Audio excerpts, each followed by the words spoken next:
Et justement, à ce propos, on se posait la question sur la place qu'occupaient les compléments alimentaires dans le traitement du cancer. Eh bien, les spécialistes, par exemple, déconseillent la gelée royale aux personnes atteintes de cancer. Il faut dire que depuis la pandémie du Covid-19, la consommation de compléments alimentaires a sensiblement augmenté en Algérie et parfois d'une manière aléatoire, une pratique dangereuse, préviennent les médecins, en raison des risques des interactions médicamenteuses, notamment chez les malades chroniques. Amel Borba. Les Algériens sont-ils de gros consommateurs de compléments alimentaires? Une question que nous avons posée dans cette pharmacie d'Alger. Magnésium, vitamine C, le fer, vitamine D. J'ai un traitement à suivre. Je ne prends pas les médicaments, les oranges et les fruits. De préférence les fruits bio. J'ai attrapé la grippe. Pour booster mon système immunitaire, le médecin m'a prescrit toutes sortes de vitamines. J'ai l'habitude d'en prendre quand je me sens fatiguée. Depuis la pandémie du Covid-19, le marché des compléments alimentaires connaît un véritable boom en Algérie. Mais quelles sont donc les vitamines les plus vendues? Le zinc, le magnésium, la vitamine D, surtout la vitamine D, qui s'est avéré que c'est un élément essentiel aussi pour le bien-être de l'être humain. Donc c'est un complément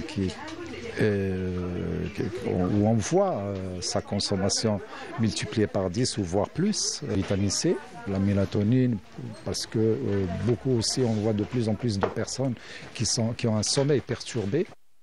Toutefois, les spécialistes mettent en garde contre l'usage aléatoire des compléments alimentaires, mettant en avant le risque d'interaction médicamenteuse. Ils peuvent interagir avec les médicaments, ils peuvent aussi être contre-indiqués pour certaines personnes, notamment les personnes âgées, les femmes enceintes, certaines maladies chroniques aussi.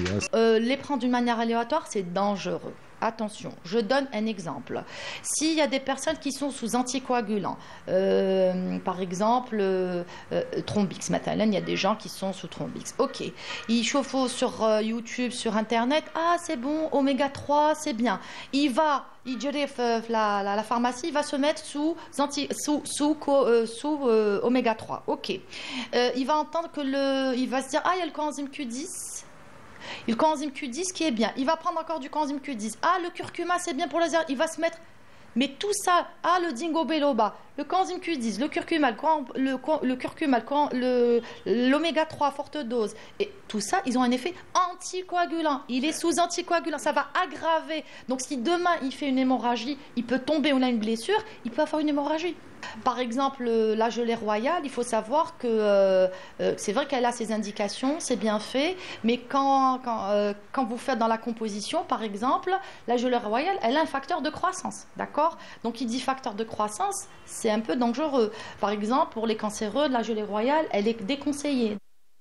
Pour cette nutrithérapeute, un bilan est impératif avant la consommation de compléments alimentaires. Je dois déjà voir pourquoi cette carence, que ce soit l'apport, que ce soit l'absorption, que ce soit le métabolisme, que ce soit l'excrétion, comment ça se fait. Donc je suis obligée de voir tout le parcours de cette vitamine Matalan, d'accord? Le fonctionnement de cette vitamine, est-ce qu'il y a assez le métabolisme est assez adéquat? Et donc moi je répare, ça peut prendre 2 mois, 3 mois, en fonction de l'adhérence et l'observance du patient à la prise en charge, d'accord? Et une fois que c'est établi, j'arrête, je laisse justement, avec le lifestyle de la personne, ce que je propose, l'exposition au soleil, si on prend que la vitamine C, le mec là, à courte, pendant 2-3 mois.